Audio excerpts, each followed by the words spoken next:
bienvenue dans ce deuxième live Cannes. Bon alors, il fait un petit peu moins beau qu'hier. Un temps pas terrible, ouais, ça c'est clair. On a un joli micro. Un joli micro, un temps pas terrible, mais on a vu plein de choses intéressantes aujourd'hui qu'on va pouvoir vous raconter dans cette deuxième édition du live Cannes, où comme tous les jours pendant toute la durée du festival, on va vous raconter donc ce qui se passe pendant les projections, mais aussi la vie à Cannes d'une manière générale et toutes les coulisses. Et aujourd'hui, ce qui a principalement fait l'actualité à Cannes, c'est la conférence de presse de Johnny Depp pour le film de Maïwenn Jeanne du Barry qui était à la cérémonie d'ouverture hier. Édouard, t'étais toi à cette conférence de presse. Exactement. Qu'est-ce qui s'est dit ? Qu'est-ce qui s'est dit? Alors, est-ce que tu veux que je prenne le micro ou pas? Je le prends, ce sera plus simple. Ce sera plus simple pour toi. Non, bah c'était une conférence de presse évidemment hyper attendue parce que Johnny Depp, ça faisait très longtemps qu'on l'avait pas vu. On sait tous les déboires qu'il a eu avec la justice, donc c'était un retour qui était compliqué pour lui. D'ailleurs, ça a été un retour compliqué de manière générale. On l'a vu sur les réseaux. Il y a beaucoup de gens qui ont réagi, qui ont pas très bien réagi de sa présence hier sur le tapis rouge et pour cette ouverture. Donc c'était une conférence qui était un peu bizarre. Il n'était pas là au début, hein, il était en retard. Johnny Depp, il est tout le temps en retard. On va voir normalement quelques images de son retard. Des images. Du coup, est-ce qu'on voit d'abord des images? Est-ce que je raconte un peu? On peut continuer à en parler dessus. Du coup, donc il est arrivé en retard, c'est ce que je disais, on va voir des images, 45 minutes de retard je crois à peu près. Et ouais, il était comme à son habitude, il était détendu. Moi Johnny Depp il me fait marrer parce qu'on dirait plus un musicien rocker qu'un acteur hollywoodien quoi. Et bon, il a parlé, évidemment, il y a beaucoup de gens qui lui ont posé des questions, on va peut-être entendre quelques extraits, notamment sur le fait que il a été un peu boycotté à Hollywood et tout. Il a répondu sans prendre de pincettes quoi. Il a été plutôt honnête. Ouais. On va l'écouter pour voir. Do I feel boycotted? No, not at all. Everybody would love to be able to be themselves, but they can't because they must fall in line with the person in front of them. Ouais. Oui, donc il disait que pour lui, le boycott, il attendait vraiment de voir si ça allait avoir lieu ou pas, parce que là, en fait, c'est quand même un peu un retour sur le devant de la scène pour lui. Ouais. En fait, il dit même carrément que le boycott, il s'en fiche complètement. En fait, il dit, moi, Hollywood, je regarde pas ce qui se passe à Hollywood, donc j'ai pas eu le sentiment d'être boycotté. J'habite, d'ailleurs, il dit, moi, je suis jamais parti, j'habite à 45 minutes, les gens savaient où j'étais juste assis. C'est vrai qu'à un moment, on m'a moins appelé, mais en fait, je m'en foutais un peu, quoi, pour dire ça de manière un peu triviale. Alors, est-ce que c'est une ligne de défense parce qu'il a quand même été attaqué pour des choses qui étaient hyper graves, parce que ça a forcément terni un peu son image, donc pour lui c'était de fait compliqué de revenir sur le devant de la scène. En tout cas, moi... En plus, tous ces déboires, ça a été extrêmement vu, extrêmement commenté sur les réseaux. Enfin, on a parlé que de ça et plus du tout du reste de sa carrière. Ouais, alors après, il est quand même sorti un peu victorieux, entre guillemets, de ce procès, ce qui n'était pas gagné d'avance pour lui. Enfin, parce que finalement, ils ont tous les deux, donc Amber Heard, son ex-compagne, et Johnny Depp, ont tous les deux versé des dommages et intérêts respectifs pour diffamation. Alors, pas exactement dans les mêmes proportions. Mais... Il est sorti plutôt victorieux quand même par rapport à elle. En tout cas, en termes d'image, il est sorti plutôt bien, quoi. Mais ça fait en même temps hurler plein de gens. Et on le voit sur les réseaux, il y a plein de gens qui réagissent. Alors, il y aura peut-être même des réactions ce soir. C'est vrai qu'il y a... Les gens trouvent que c'est pas normal. Et puis, bon voilà, il s'est quand même attaqué à une femme. Enfin bref, il y a plein de choses qui font que son image a quand même été vachement ternie. Donc là, lui, il prend ça vachement avec du recul. Moi, j'ai trouvé que tout à l'heure, il avait une attitude hyper posée. On comprend pas toujours ce qu'il dit d'ailleurs. Il dit des phrases, il enchaîne des mots de temps en temps. On se dit qu'est-ce qu'il raconte. Il a fait quelques analogies. Mais même on a vu les images, on en a parlé. Mais c'est arrivé en retard, un peu nonchalante ou. Il arrive en retard mais il se pose tout doucement, il serre les mains du reste de l'équipe. Enfin, c'est un peu en ambiance star quand même quoi. Bah ouais, moi. Il se fait pas petit. Il se fait pas petit. Ouais. Et puis je pense qu'il enfin c'est pas qu'il s'en fiche, mais il vit sa vie quoi. En fait, moi j'étais en contact avec l'attaché de presse côté coulisses qui me disait, en début de conférence, elle me disait, il est toujours à l'hôtel. Bon, on attend qu'il sorte de sa chambre. Je pense qu'il Mais c'est là où il est fort quand même, parce qu'on pourrait se dire il veut se faire pardonner, puis en fait, il est quand même en retard, quoi. Bon, on va l'écouter d'ailleurs sur ce qu'il a continué à dire dans cette conférence au sujet justement du fait qu'on lui parlait encore du procès. I mean, with regard to me and my life, the majority of what you read is fantastically, horrifically written fiction. The fact is, as I was saying, we're here to talk about a film, but, you know, it's like asking a question. How are you doing? But what's underneath in the subtext is, God, I hate you. Do you know what I mean?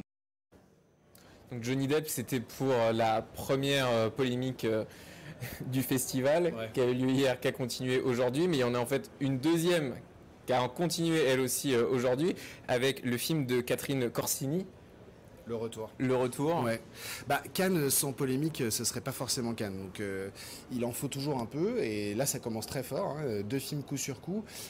Alors Corsini, le film de Catherine Corsini, Le Retour, il a fait polémique. Pourquoi? Parce que en fait, Catherine Corsini avait obtenu des financements, notamment du CNC. Et dans ces financements, souvent on dit, ils doivent donner le scénario, ils doivent présenter un peu ce qui va faire le film, etc. Il se trouve que Catherine Corsini a tourné une scène entre 2 mineurs. Alors, j'ai pas encore vu le film, hein, évidemment, qui va être présenté tout à l'heure.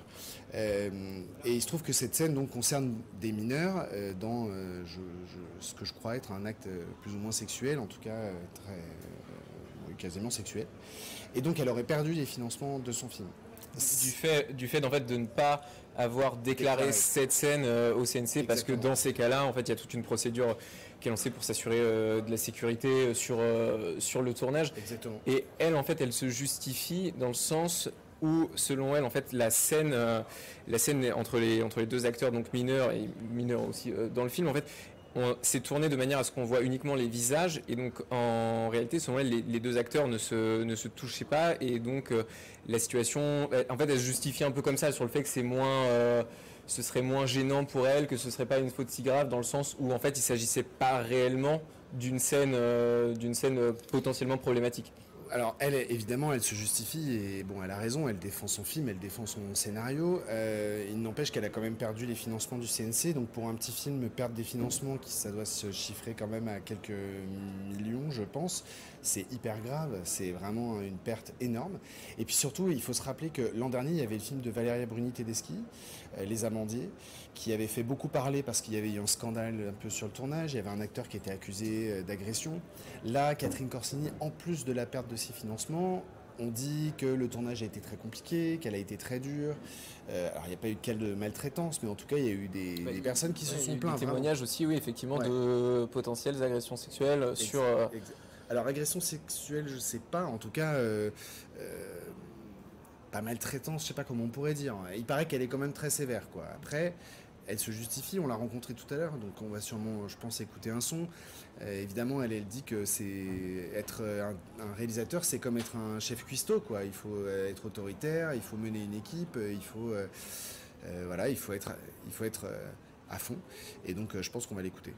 Ouais, c'est ça. On va écouter parce que donc tu étais en interview avec elle. Exactement. Ah oui, si, je suis pas non plus, je suis pas bénure, hein, je suis pas, non, oui, il y a eu des moments très, ouais. Moi aussi, j'ai pris des petits antidépresseurs, mais il faut être combatif, et puis justement, pendant toute cette période, on a construit le film, on a fait le film, on a travaillé avec mon monteur, des fois c'était pas facile, hein, des fois il me chouchoutait parce que j'étais un peu secoué.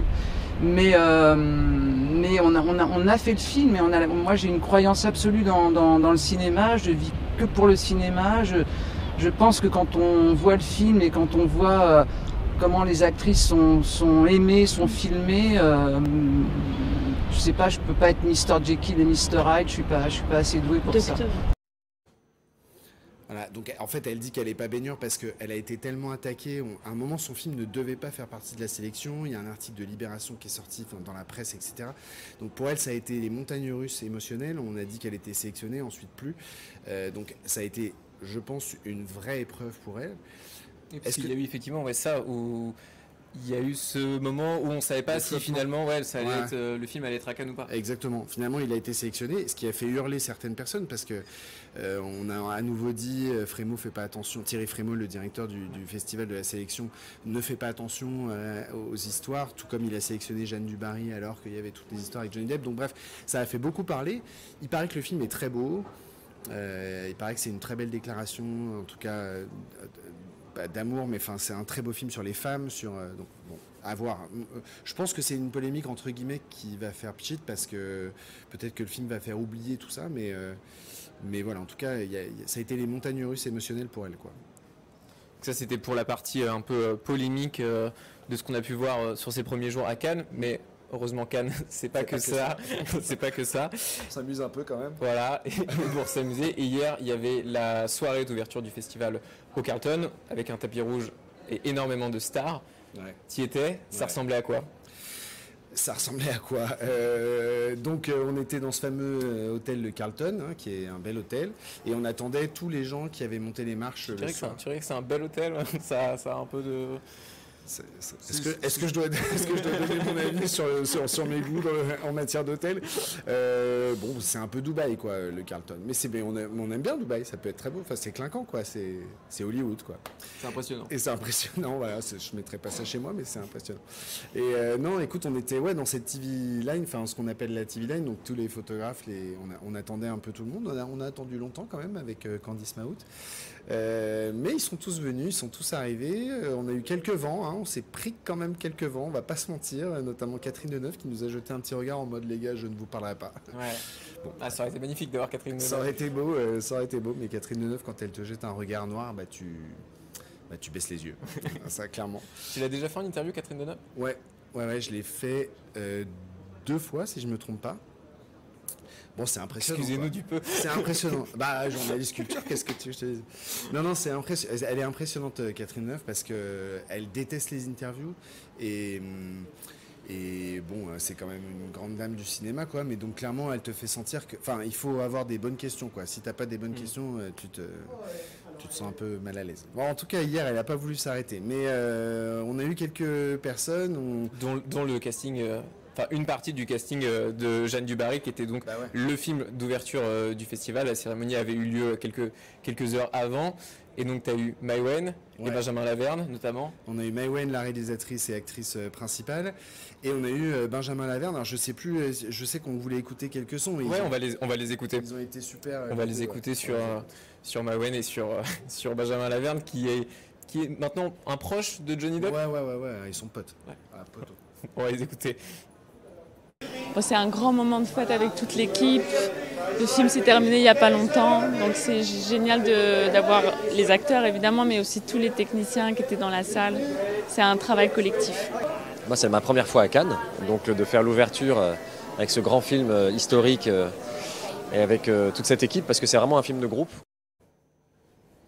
Alors toi, Edouard, est-ce que tu crois à cette nouvelle amitié entre Benjamin Laverne qu'on voit dans beaucoup de films français et la méga star Johnny Depp? Alors, une amitié franche, probablement pas. Mais je crois qu'ils ont été très proches. Je crois quand même que... quand vous verrez le film, ceux qui l'ont peut-être déjà vu d'ailleurs, ils ont vraiment un rôle où lui joue l'assistant du roi, en fait, vraiment le plus proche conseiller, etc. Donc ils sont tout le temps ensemble, tout le temps. Et donc ce qu'expliquait Benjamin Laverne, il disait voilà, Johnny Depp, on n'avait pas beaucoup de paroles et de dialogues entre nous, mais tout se jouait un peu dans les regards, donc entre les prises, je crois qu'ils bossaient vachement ensemble. Johnny lui disait viens, on va bosser dans ma loge, on va travailler, etc. Ils faisaient des suggestions ensemble à Maïwenn, donc il y a eu une vraie complicité. De là à ce qu'ils se fassent un barbecue ensemble à Los Angeles avec des bières, c'est pas certain, mais peut-être, en fait, on ne sait pas ce que la vie nous réserve finalement. Sachant qu'on en parlait un petit peu hier, mais le tournage, il a été apparemment un petit peu compliqué, notamment sur des questions de loge et de comment accéder, comment pouvoir parler à Johnny Depp sur le tournage. Bah ouais, parce que Johnny Depp, bon là en l'occurrence il était encore une fois pas en odeur de sainteté, mais ça reste Johnny Depp, ça reste une grosse star hollywoodienne. Donc quand tu veux parler d'une star hollywoodienne, la star elle est là, puis en dessous tu as 15 personnes à qui il faut parler avant de parler à Johnny Depp, y compris sur un tournage. Et surtout, on se rend pas forcément compte, mais aux États-Unis, finalement la personne la plus importante sur un tournage, c'est pas le réalisateur, c'est le producteur. Et donc en général, c'est le producteur qui va parler à la star du film. Là, Maïwenn, on la connaît, elle a un caractère bien trempé, Maïwenn. Elle y va pas par 4 chemins. Quand elle voulait parler à Johnny Depp, elle allait parler à Johnny Depp. Du coup, ça passait pas toujours très bien. Ça passait pas toujours. Voilà. Je crois que c'est pour ça que ça a été un peu électrique. Mais je trouve qu'ils ont l'air d'avoir trouvé Je pense que c'est 2 personnalités hyper fortes qui se sont rencontrées et ça fait forcément des étincelles, mais ça a l'air de plutôt bien se passer entre eux là, je trouve. Ouais, Johnny Depp, lui, il n'était pas au Carlton hier, mais il y avait une partie du jury du festival qui était là, dont l'acteur français Denis Ménochet, qui nous a donné quelques coulisses sur l'entente entre les membres du jury. On l'écoute. Vous savez, un petit peu les modalités en général, moi ça me fait peur parce que je suis un peu timide. Donc d'être dans une salle noire, obscure, tout seul, c'est pour ça que je suis venu et j'ai vraiment hâte, vraiment de regarder les films. Vous êtes plutôt bien accompagné. Ce jury est génial. Et ça a pris tout de suite, voilà, on est directement très proches. Potentiellement, on va se faire un tatouage commun, ça dépend où. Donc, on l'a dit, les membres du jury. D'ailleurs, on rebondit un peu. T'y crois, toi, à cette histoire de tatouage Ce serait classe quand même. Palme d'or. Ouais. Tatoué sur le torse et tout. C'est ce qu'il dit, prix du jury en énorme. Ouais, c'est ça, prix du jury, un truc dans le genre. Ouais, bah Brie Larson dans le prochain Captain Marvel avec un gros tatouage, une grosse palme d'or tatouée juste là, ça pourrait être classe, ouais. Ça serait cool. Le visage de Thierry Frémaux en énorme sur l'épaule. Bien cool, un palais des festivals tatoué dans le dos et tout, un truc bien classe. Ouais, ça pourrait le faire, ça serait bien. Ouais, j'y crois à mort, bien ça. Je sais pas s'il a un tatouage, lui, en hommage au Festival de Cannes, mais il y avait aussi au Carlton Michael Douglas. Ouais. Donc, qui a reçu la Palme d'Or d'honneur à Cannes cette année, donc qui est une distinction ultra prestigieuse. La distinction ultime, tu peux pas aller plus haut. C'est la classe absolue. C'est la classe absolue. Non, ouais, c'est un prix hyper convoité. Enfin, en tout cas, en général, quand on te la donne, c'est que t'as bien géré ta carrière. Tu vois, t'as bien bossé en général.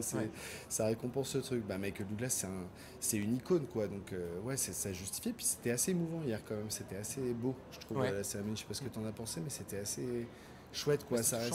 Ouais, c'est touchant. Puis ça reste un. Enfin, je sais pas, Michael Douglas, moi, j'arrête pas de m'engueuler avec tout le monde parce que pour moi, le film ultime de Michael Douglas, c'est À la poursuite du diamant vert. Alors tout le monde se fout de ma gueule, mais moi, je trouve que c'est un film qui a marqué le divertissement hollywoodien et qui a marqué la jeunesse de plein de gens, dont la mienne. Alors, je suis une vieille personne, on ne se moque pas, mais quand même, c'est un film hyper important. Si jeune, toi. Non, je te donnerai pas plus d'argent.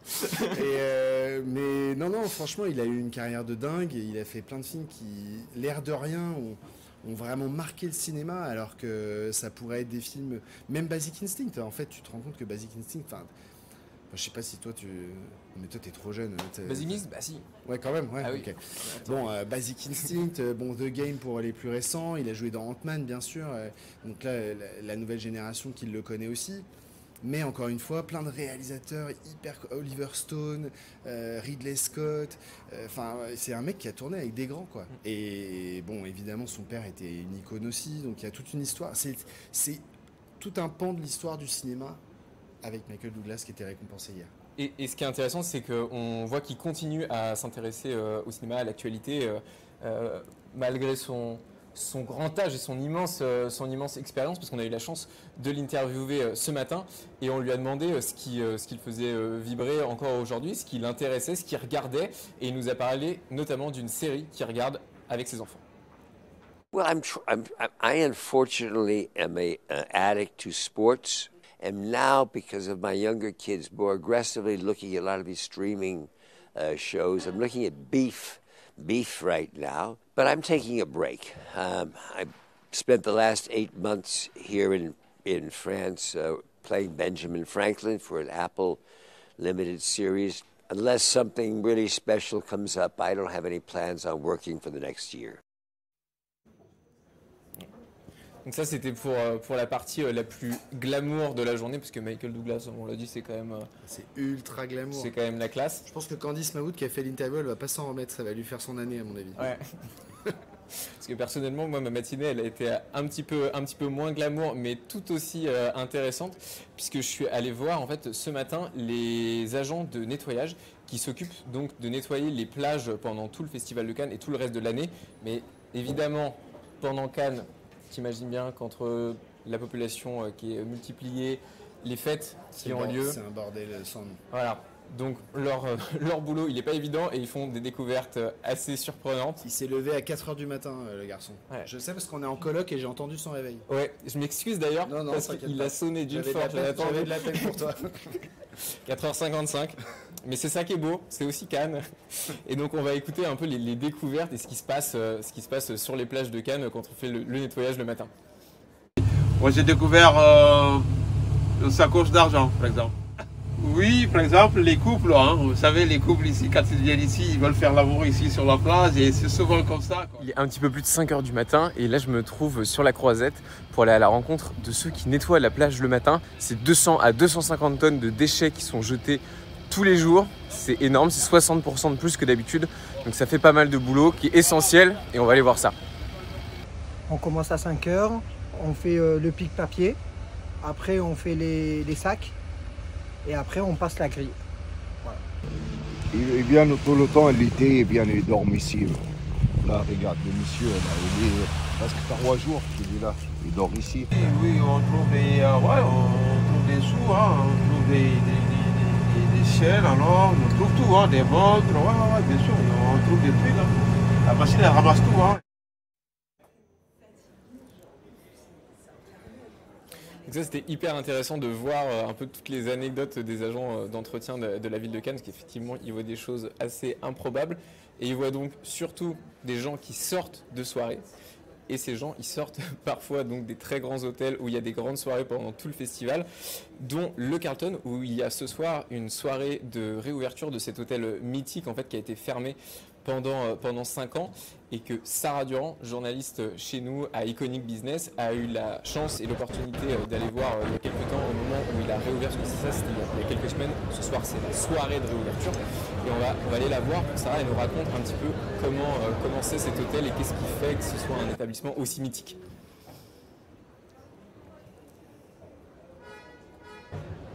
Bon, alors Hugo, je vous entends très mal, je pense que vous me parlez des travaux du Carlton. Eh bien, écoutez, le Carlton est resté en travaux pendant 5 ans et il a été fermé pendant 2 ans, donc il se fait un peu voler la vedette, c'est vrai, par d'autres sur la Croisette, notamment on pense au Martinez, et c'est vrai qu'après la réouverture le 13 mars, on a découvert un nouveau Carlton. Alors la façade n'a pas bougé, elle n'a pas changé, elle est d'ailleurs classée au patrimoine historique, mais l'intérieur par contre a été complètement remis au goût du jour. Alors il y a quand même certains détails qui restent propres au Carlton. Je pense notamment aux colonnes lorsqu'on rentre dans le lobby, ces fameuses colonnes immenses. Alors pour la petite histoire, en fait, ces colonnes, on ne savait pas trop quoi en faire.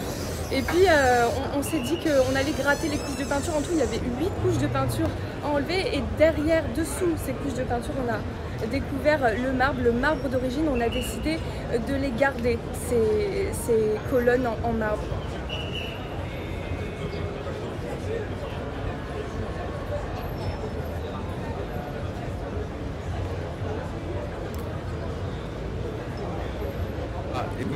Et donc, est-ce que ce soir, toi, tu vas aller à la soirée de réouverture? Comment ça va se passer? Ou est-ce que tu nous laisses y aller? Parce qu'en tout cas, moi, je vais aller faire un tour parce qu'il va y avoir un tapis rouge devant avec pas mal de stars, je l'espère. Edouard, toi, tu vas faire un tour ou pas? Si tu m'invites, moi, je t'invite, c'est pour moi. Est-ce que Sarah, toi, tu seras de la fête ou pas? Volontairement pas la ligne d'échappement. Je t'entends très mal, Hugo, je suis désolée.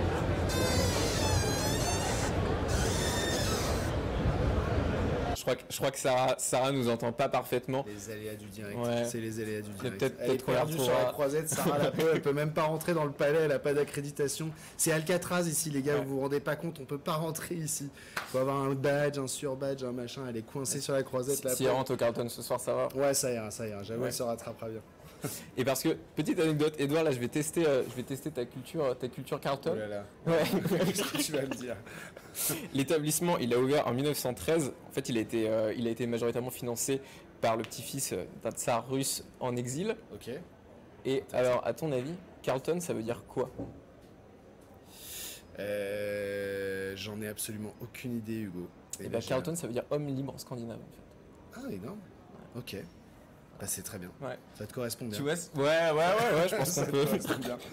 On peut dire ça. Bah, donc on verra ce soir, en tout cas, comment ça se passe au Carlton.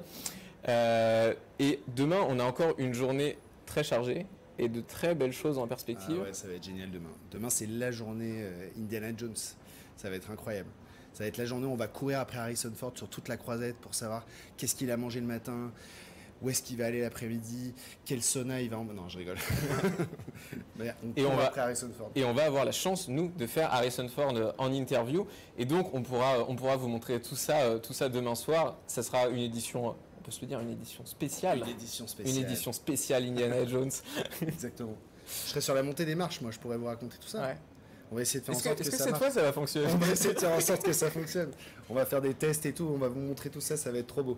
Ouais.